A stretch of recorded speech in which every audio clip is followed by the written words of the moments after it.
Welcome back everybody, Instructify here. Today I'm going to be showing guys how you guys can get Roblox voice chat without an ID. So this is really simple. All you have to do is follow my few simple steps. First thing, go into Chrome.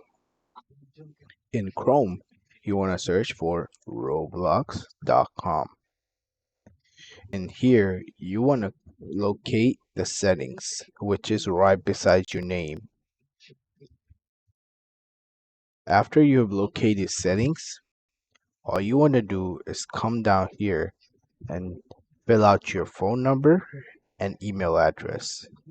After you have filled that out, it's going to take a little bit of time, about 1 to 2 weeks, and then you'll have voice chat.